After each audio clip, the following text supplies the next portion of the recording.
The magnetic lock on the primary glass doors of Sentinel Cryptography flashed a harsh, unforgiving red. I tapped my encrypted founder's keycard against the reader a second time. The digital panel beeped twice, a flat electronic rejection indicating that my master administrative credentials had been permanently revoked. It was 7:30 on a Tuesday morning. When you are the sole founder and primary software architect of a rapidly scaling data encryption startup, a localized system failure is an annoyance. But when your master keycard is completely wiped from the mainframe of the building you personally lease, it is never a technical glitch. I did not hammer my fist against the reinforced glass. I did not call my head of security to scream about a system error. When I simply pulled my smartphone from my tailored blazer pocket and opened my secure administrative dashboard. The screen buffered for a fraction of a second before an automated priority alert from the Delaware Division of Corporations populated my inbox. Urgent filing. Change of executive control and registered agent ratified for Sentinel Cryptography. LLC. Certificate of merger formally executed and verified at 7:15 a.m. Eastern Standard Time. My brain bypassed emotional shock and immediately shifted into the cold, clinical architecture of a forensic audit. I had coded the foundational quantum-resistant algorithms from a cramped apartment 5 years ago. I held 80% of the voting shares. My parents, Thomas and Eleanor, held a combined minority stake of 10%. An early seed investment I had gifted them strictly for their retirement. Whilst minority shareholders cannot legally execute a corporate merger, they cannot sign an asset purchase agreement, they cannot sell a company unless they completely bypass the founder. A second email arrived. It was an automated notification from a premier corporate escrow firm routed to my secondary address. Transaction complete. Meridian Tech Holdings acquisition of Sentinel Cryptography finalized. Escrow successfully funded with $30 million. Primary disbursement scheduled to authorized proxy, Julian Ventures. They had not just attempted to sell my company, they had successfully closed the deal. Meridian Tech Holdings, a massive, aggressive data conglomerate, had just paid $30 million for my life's work, and the funds were already sitting in a holding account controlled by Julian, my younger brother, Julian, the golden child. With a 30-year-old aspiring crypto entrepreneur who had burned through 3 different startups, entirely funded by my parents' enabling wealth, and currently owed massive sums to private commercial lenders, I did not call my parents to demand an explanation. Noise and hysteria are the exact currencies that guilty people rely on to manipulate a narrative. I operate entirely on paper. I walked back to my car, opened the secure lockbox in my trunk, and extracted a rigid plastic folder. Inside were the physical certificates of my corporate formation, my original operating agreement, and, most importantly, a thick sealed legal binder containing my federal intellectual property assignments. I waited in the parking lot until a junior developer arrived and propped the glass door open with his coffee cup. I slipped inside my own headquarters. The polished lobby was buzzing with an unfamiliar, aggressive corporate energy. Men and women in tailored suits wearing Meridian Tech visitor badges were actively measuring the floor space and auditing the desktop terminals.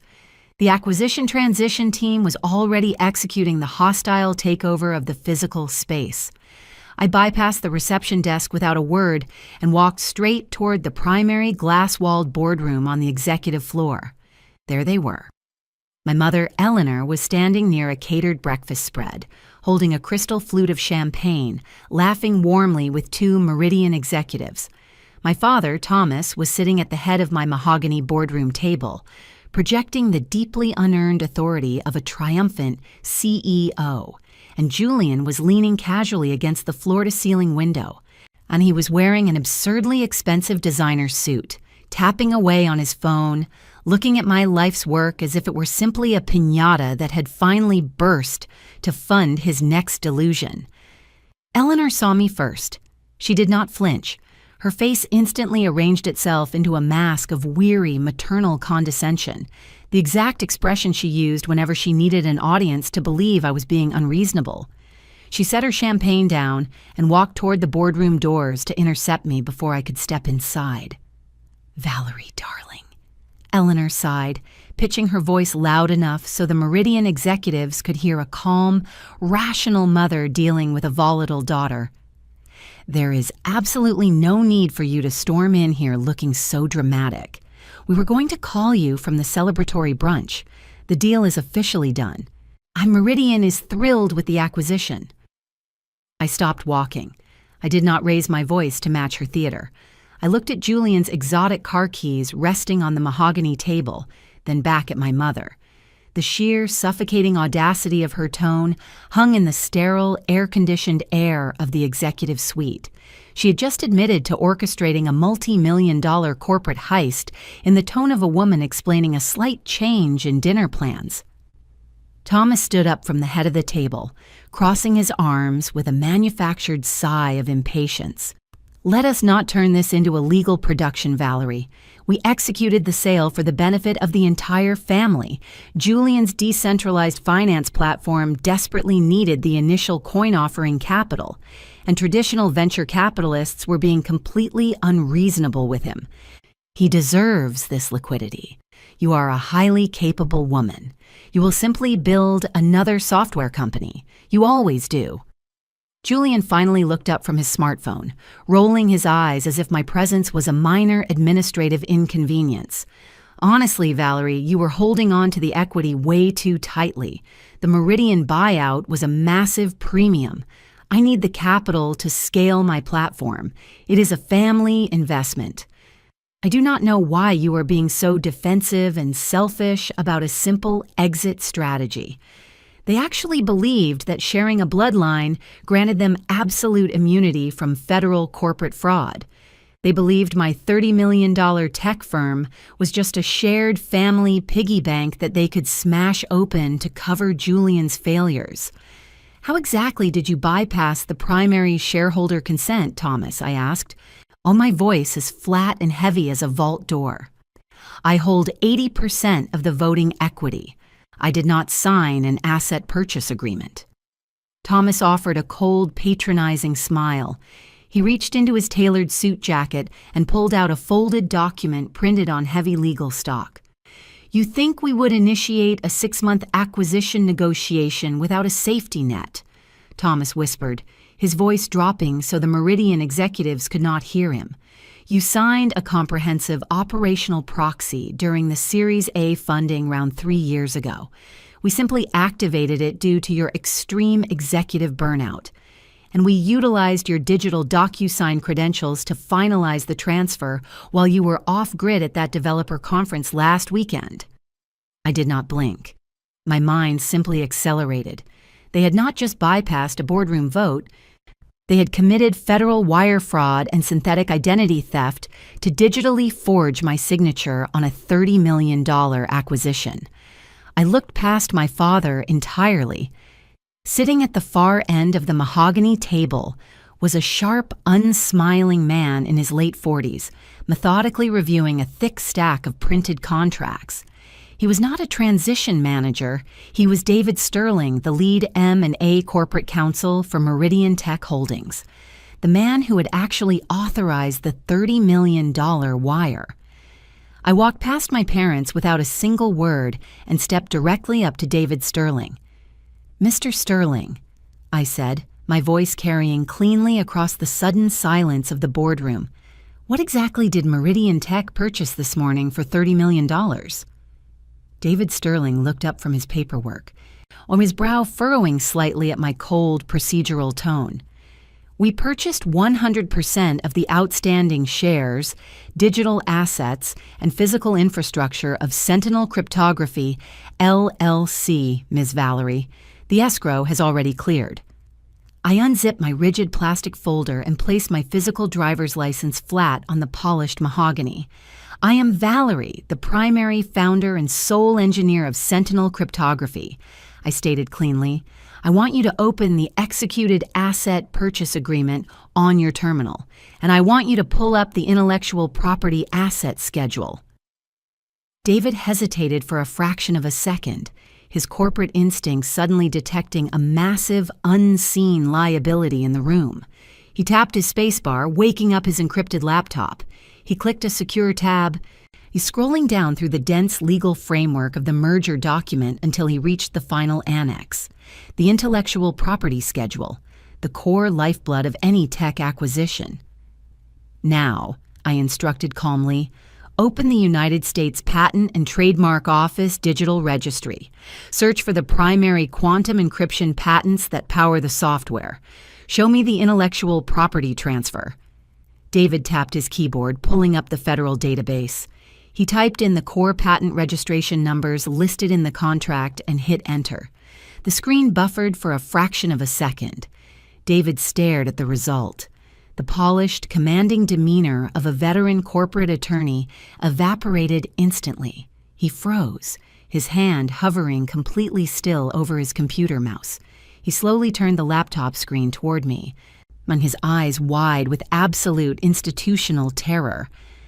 "Miss Valerie," David whispered, the silence in the boardroom becoming suddenly suffocating. "The Federal Registry says that Sentinel Cryptography, LLC, does not own a single proprietary quantum encryption patent, algorithmic copyright, or cryptographic key." David Sterling finished, his voice dropping into a hollow, breathless rasp, completely stripped of its usual polished corporate cadence. He stared at the glowing federal database on his monitor, his eyes darting frantically across the registration fields. The legal assignee listed on the United States Patent and Trademark Office Registry was not the corporate entity his conglomerate had just paid $30 million to acquire. It was my personal name. "Correct," I stated. My voice slicing through the heavy silence with flawless, unhurried precision. "I am the sole inventor and architect of the software. I filed the foundational patents and registered the core intellectual property under my individual name 2 years before Sentinel Cryptography was ever formally incorporated. I never assigned the intellectual property to the LLC." David's jaw tightened so hard I could hear his teeth grind. He was a veteran M&A litigator, and he instantly recognized the catastrophic, radioactive architecture of the trap he was currently sitting in. "You merely licensed it," David murmured, his hands trembling slightly as they hovered over his keyboard. "I granted the LLC a standard, revocable, non-exclusive, and strictly non-transferable commercial license to utilize the software for daily operations," I confirmed cleanly, resting my hands perfectly still on the polished mahogany table. "Which means Meridian Tech Holdings did not just buy a $30 million cybersecurity firm, Mr. Sterling. You bought a floor of leased office furniture, 60 heavily depreciated developer laptops, and a break room espresso machine. You bought an entirely empty corporate shell." Thomas's face flushed a violent dark red. His survival instinct kicked in, and he immediately tried to pivot his narrative, desperately attempting to salvage his heist through sheer volume and patriarchal intimidation. "That is absolute technical nonsense," Thomas shouted, slamming his hand down on the mahogany table, trying to forcefully reclaim the room. "We sold the entire company. The code is physically sitting on the local servers right down the hall. We own the physical servers. Which means Meridian owns the product. Valerie is just trying to complicate a finalized deal out of sheer spite." David Sterling slowly looked up from his laptop. He did not look at my father with the deferential respect of a corporate buyer. He looked at him with absolute unfiltered disgust. "Are you functionally illiterate, Thomas?" David hissed, his voice vibrating with a sudden lethal corporate fury. "Having the physical code on a server without the federal patent license does not make Meridian the owners. It makes us active participants in massive corporate intellectual property theft. If my engineering transition team boots up those servers right now, Meridian Tech Holdings will be instantly liable for billions of dollars in federal copyright and patent infringement." Eleanor let out a sharp, breathless gasp. The crystal flute of champagne slipped through her manicured fingers, hitting the hardwood floor with a sharp, echoing shatter.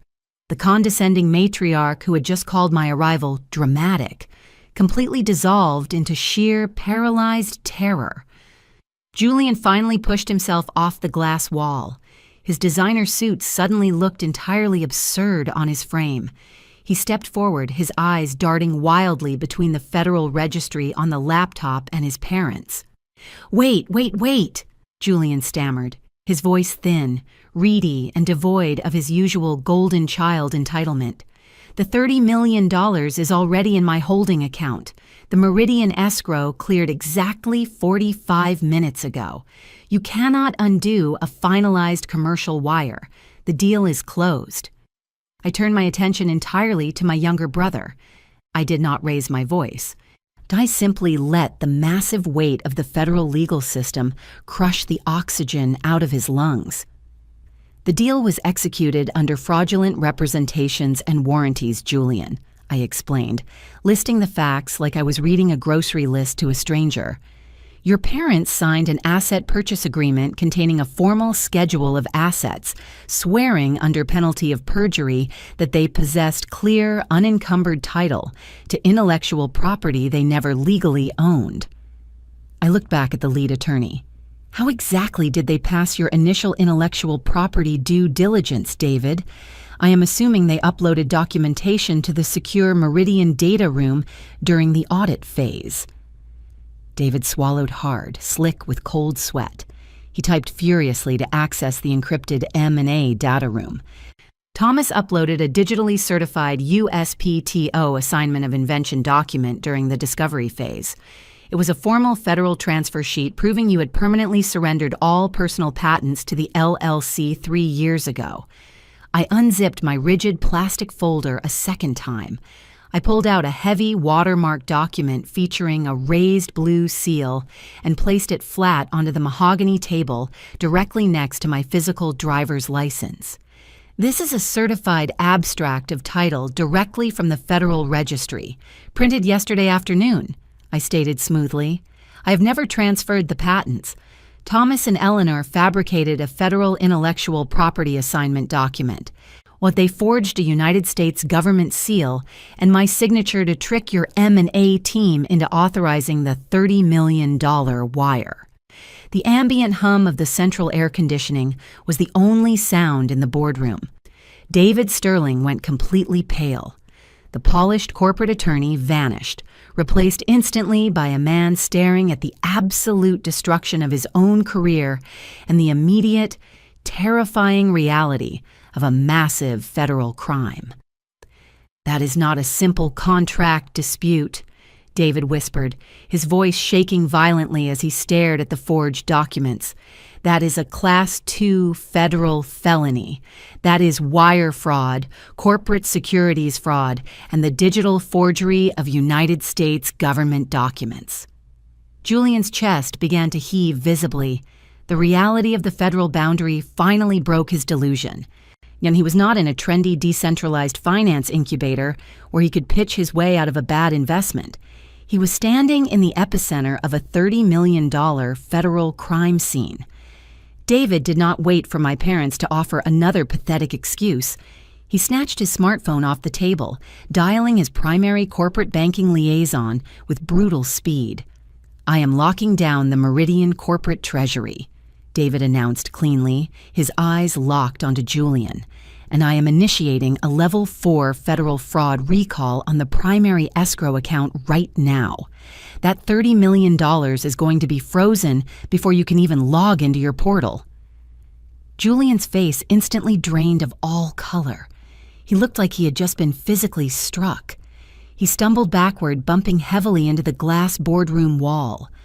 You cannot freeze the escrow, Julian whispered, his voice cracking into a high-pitched, pathetic croak. David stopped dialing, his thumb hovering over the screen. Excuse me. You cannot freeze the escrow holding account, Julian repeated, tears of absolute, unfiltered panic suddenly spilling over his expensive designer frames. Because the $30 million, it isn't sitting in the commercial bank account anymore. What do you mean the $30 million is no longer sitting in the commercial holding account, Julian? David Sterling asked, his voice dropping into a dark, razor-thin whisper. He was no longer speaking as a corporate buyer negotiating a minor closing detail. He was a veteran M&A litigator staring into the abyss of a massive capital flight event. Julian's chest heaved audibly, and his survival instinct completely overwhelmed by the crushing gravity of the room. He looked at his parents, his eyes wide and pleading for the enabling rescue they had always provided, but Thomas and Eleanor were completely paralyzed, slick with cold sweat, watching the federal trap snap shut around their golden child. I needed to secure the initial coin offering for my decentralized finance platform immediately, Julian stammered, his voice thin, reedy, and vibrating with unfiltered panic. I had a massive liquidity gap with my early-stage investors. The second the $30 million Meridian wire cleared into my holding LLC at 7:15 this morning, I executed a hard transfer. David's jaw tightened so violently I could hear his teeth grind. You executed a hard transfer of $30 million within 45 minutes of closing? Where did you route the capital, Julian? I didn't leave it in the traditional banking system, Julian whispered, the words catching painfully in his throat as the absolute magnitude of his actions registered. Commercial banks place arbitrary holds on massive liquidity events. I routed the entire principal through a high-speed institutional cryptocurrency exchange. I converted the fiat currency into unregulated offshore stablecoins and pushed the wallets to my private creditors to satisfy my margin debt. The ambient, polite hum of the central air conditioning was the only sound in the sterile executive suite. The silence was dense, heavy, and absolute. Julian had not just stolen $30 million, he had taken a massive and federally tracked corporate acquisition wire and instantly laundered it through an unregulated offshore cryptocurrency exchange, completely anonymizing the capital and pushing it entirely beyond the reach of standard domestic banking recalls. He thought he was being an aggressive, visionary tech founder securing his empire. He had actually just committed international money laundering and massive federal wire fraud before breakfast. David Sterling did not yell. He did not slam his fists on the mahogany table or threaten a civil lawsuit. He simply picked up his encrypted corporate smartphone and dialed a direct, unlisted number with brutal, mechanical precision.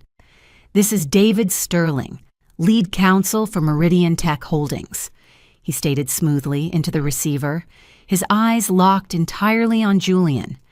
"I am initiating an immediate, Priority 1 escalation with the Financial Crimes Enforcement Network. I need to report a $30 million fraudulent acquisition wire that has just been illegally converted and offshored into an unregulated digital wallet." Eleanor let out a sharp, breathless gasp. The polished, condescending matriarch who had just called my arrival dramatic, completely shattered into a million irreparable pieces. Her expensive designer suit suddenly looked absurd on her trembling frame. She stumbled forward, her manicured hands reaching desperately toward the corporate attorney. "Mr. Sterling, please!" Eleanor shrieked, her voice cracking into a high-pitched sob that echoed off the glass walls. "Please, hang up the phone. Julian did not understand the legal structure. He's just an ambitious entrepreneur. He did not know his father forged the patent assignment. This is a massive family misunderstanding." "A family misunderstanding?" I repeated, my voice slicing through her rising hysteria with surgical precision. "You bypassed the primary shareholder of a $30 million technology firm using a fabricated operational proxy. You forged a federal United States Patent Office document. You conspired to sell a corporate shell while actively hiding the intellectual property ownership. And you handed the liquidity to a 30-year-old child who immediately laundered it offshore. The fact that the system caught you does not mean you are innocent, Eleanor. It simply means you are mathematically incompetent." Thomas forcefully pulled his arm out of his frozen posture, his face flushing a violent dark red. He abandoned his desperate, He cornered silence and rushed toward the mahogany table, instantly adopting the booming, authoritative tone of a patriarch attempting to forcefully manage a subordinate. "David, wait!" Thomas shouted, slamming his hand down next to the forged federal documents. "Do not call the federal authorities. We can structure a repayment plan. We will liquidate our domestic real estate portfolio. We own 10% of Sentinel Cryptography. We will sign over our entire minority equity to Meridian right now to cover the damages." "You do not possess any equity in Sentinel Cryptography, Thomas," I stated, my voice slicing through his rising panic with absolute authority. Thomas stopped dead in his tracks, staring at me in paralyzed shock. "What are you talking about? We own 10%. We signed the initial operating agreement 5 years ago." I unzipped my rigid plastic folder a final time and placed a heavy, notarized corporate document flat onto the polished mahogany. "3 years ago, you forged my digital DocuSign credentials to secretly execute the operational proxy that allowed you to sign this fraudulent merger today," I noted smoothly, my enunciation flawless and unhurried. "But you were so entirely focused on funding the Golden Child's fake crypto empire that you failed to audit the foundational operating agreement of my software company." Thomas stared at the crisp, watermarked paper, his breathing shallow and rapid.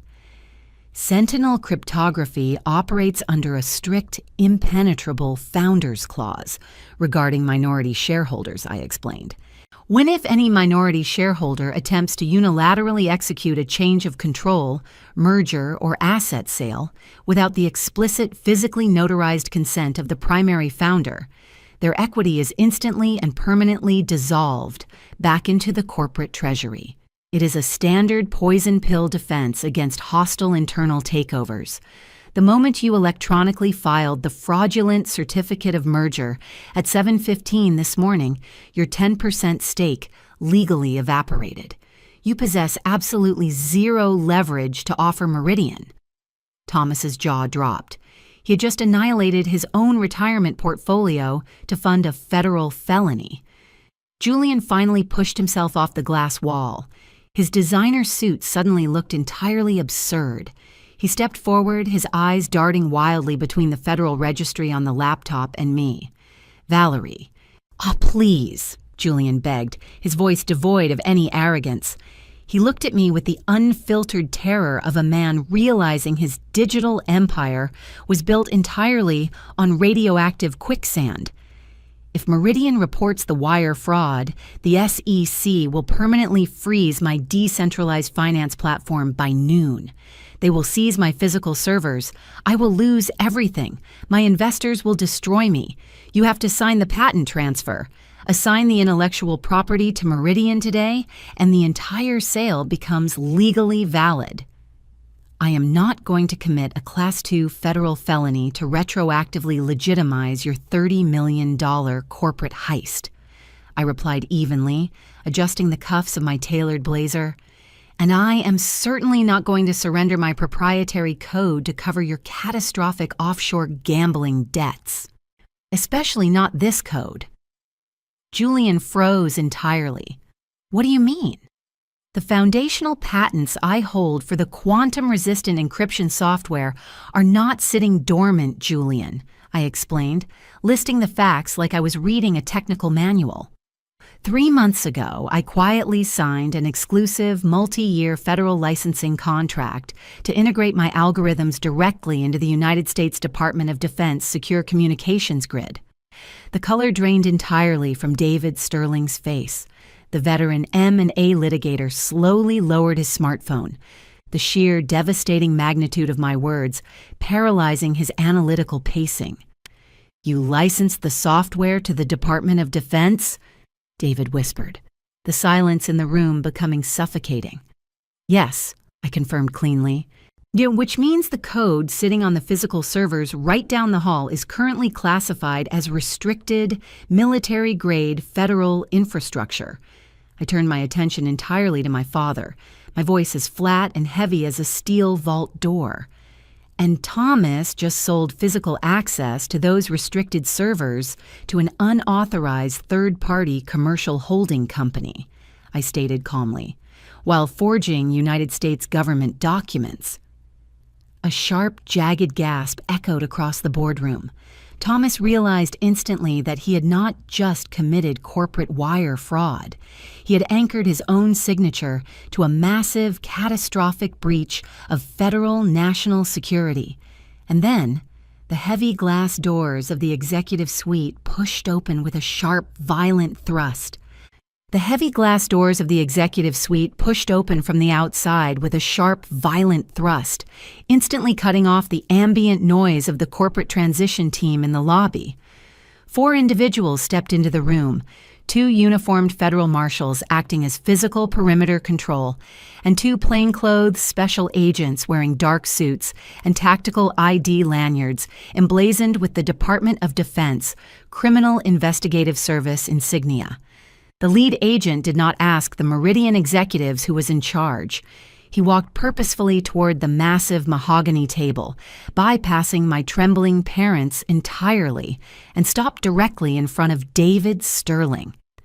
Thomas's survival instinct kicked in immediately. He abandoned his paralyzed, cornered posture and turned rapidly toward the federal agents, I instantly adopting the smooth, persuasive tone of a concerned, wealthy patriarch attempting to manage a minor service error. "Agents, thank goodness you have arrived," Thomas stammered, his hands raised in a gesture of practiced diplomacy, forcing a tight, anxious smile. "This is a terrible, escalating corporate misunderstanding. My daughter, Valerie, has been dealing with severe executive burnout. We merely secured a temporary operational proxy to ensure her software assets were protected during a standard commercial acquisition. She is confused regarding the intellectual property schedule and is aggressively litigating a finalized merger." The lead agent did not shake Thomas's extended hand. He did not even look at him. He looked directly at the lead M&A counsel for Meridian Tech Holdings. "I am Special Agent Cross, Department of Defense," he stated, his voice a low, gravelly hum that demanded total, immediate compliance in the room. "We received an automated priority escalation from the secure federal communications grid, corroborated by a direct digital fraud report filed by the primary patent holder regarding the unauthorized commercial transfer of restricted military-grade infrastructure." David Sterling stood perfectly still, his veteran corporate composure completely dissolving into pure, institutional self-preservation. He was actively severing himself from the radioactive transaction in real time. "I am David Sterling, lead counsel for Meridian Tech Holdings," David replied, his voice echoing with cold, uncompromising authority. "The man currently speaking to you just presented a forged corporate proxy and a fabricated United States Patent and Trademark Office document to illegally execute a $30 million acquisition of Sentinel Cryptography, LLC. Meridian was completely unaware that the primary algorithmic architecture residing on these physical servers is federally classified." Thomas's mouth opened, but the smooth, diplomatic words died in his throat.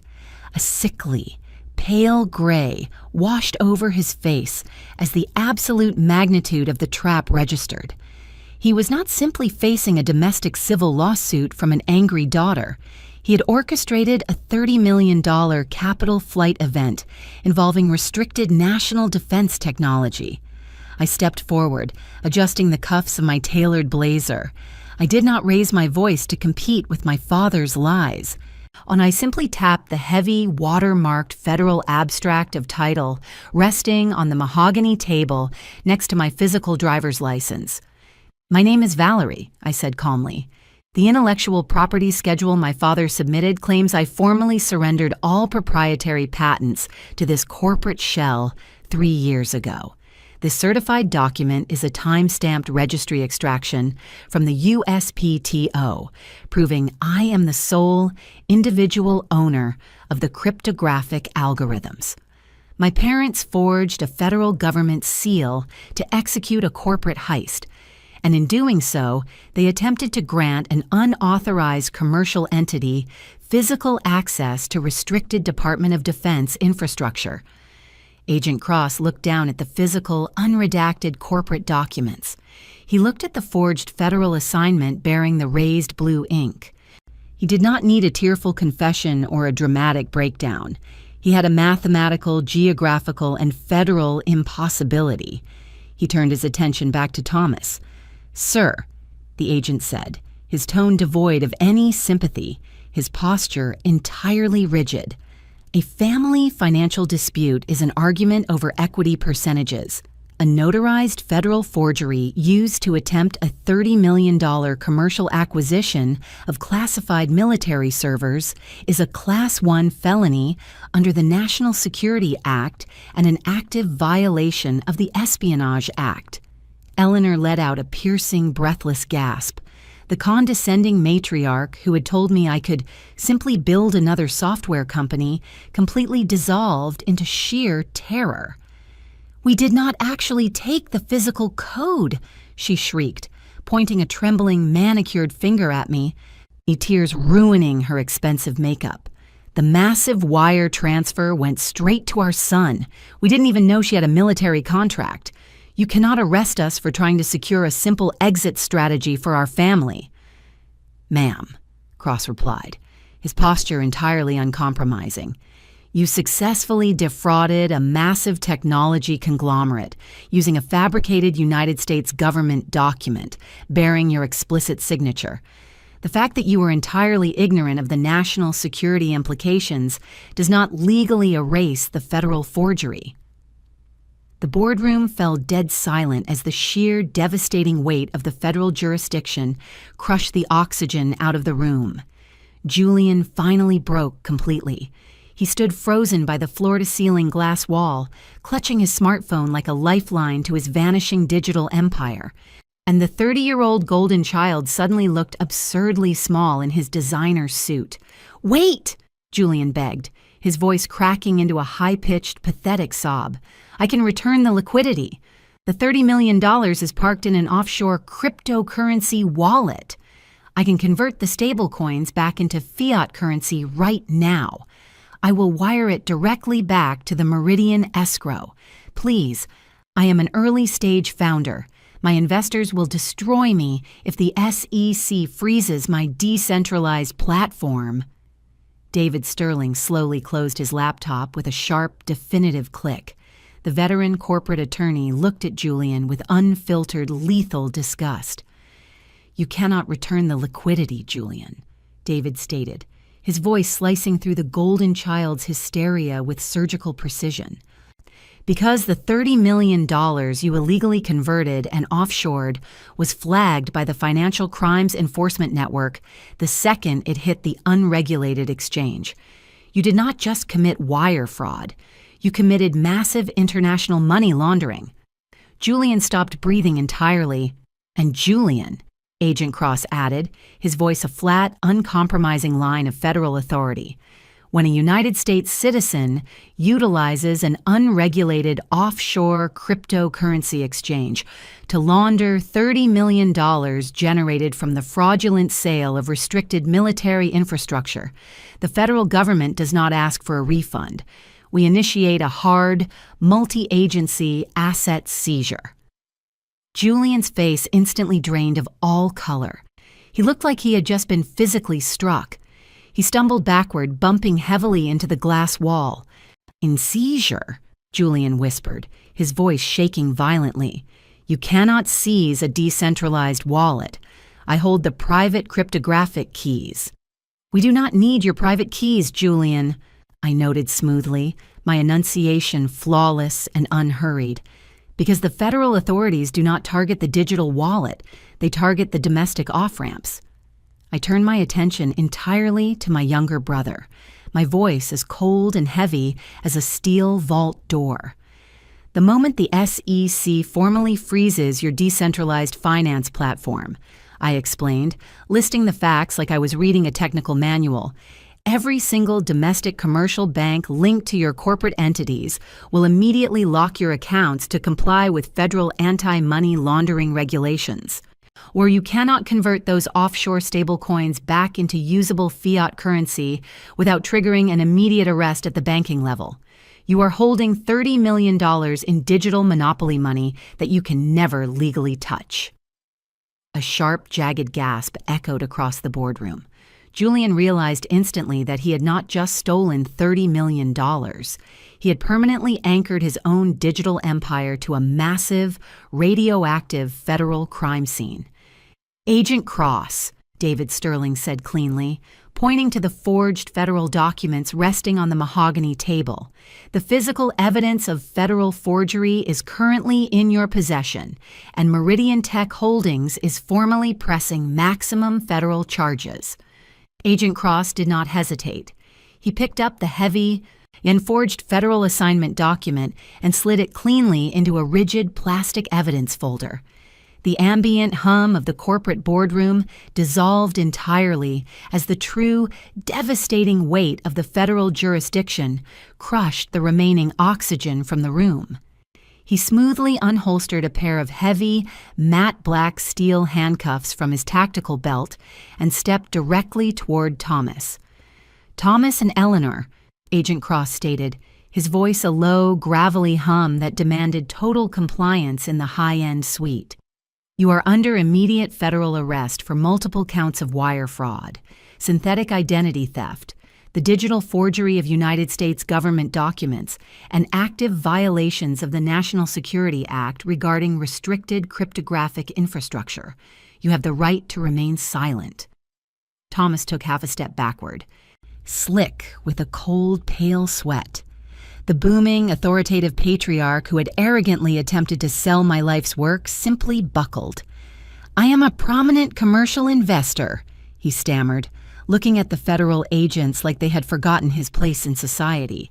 "I demand the immediate right to call my personal corporate attorney." "You will have plenty of time to call your counsel from the federal holding facility, Thomas," Cross said, gesturing cleanly for the uniformed marshals to step forward. The mechanical ratcheting sound of the steel cuffs echoing off the high acoustic ceilings was the most definitive sound I had ever heard. Eleanor let out a piercing, breathless shriek as a second marshal approached her. She did not fight. Her knees simply gave out entirely, and the officer had to physically hold her upright by her elbows. On her tailored designer suit wrinkled instantly, her perfect, arrogant mask completely destroyed in front of the Meridian executives she had just been sipping champagne with. Julian watched his parents being physically restrained, his face slick with cold sweat, trembling violently against the glass wall. The 30-year-old golden child, the aspiring decentralized finance visionary, was entirely paralyzed by the sheer terror of his own exposure. He clutched his smartphone against his chest, desperately hoping his digital empire would somehow insulate him from the physical reality of the room. Agent Cross paused, turning his cold, analytical gaze onto my younger brother. "And Julian," Cross added, pulling a second pair of steel cuffs from his belt. "You are under arrest for international money laundering and the unauthorized receipt of fraudulent federal funds. The SEC, in coordination with the Financial Crimes Enforcement Network, is currently drafting a comprehensive, multi-agency asset freeze targeting every single domestic and offshore financial entity connected to your name." "No!" Julian shrieked, his voice cracking into a high-pitched sob. He dropped his exotic car keys and his encrypted smartphone onto the mahogany floor. "The $30 million is offshore. I didn't forge the patents. I just took the wire. I am an early-stage founder." "And you laundered it through an unregulated exchange to evade domestic banking compliance," Cross replied cleanly, securing the heavy cuffs around Julian's shaking, manicured wrists. "Your private creditors are currently being subpoenaed, and your domestic holding accounts are frozen. Your startup is officially dead." I watched the federal marshals actively escort my parents and my younger brother out of the heavy glass doors and toward the executive elevator. I did not feel a sudden emotional rush of triumphant joy. I just felt the quiet, steady relief of a closed system functioning exactly as designed. David Sterling turned to me, his veteran corporate composure slowly returning now that the radioactive liability had been physically removed from the room.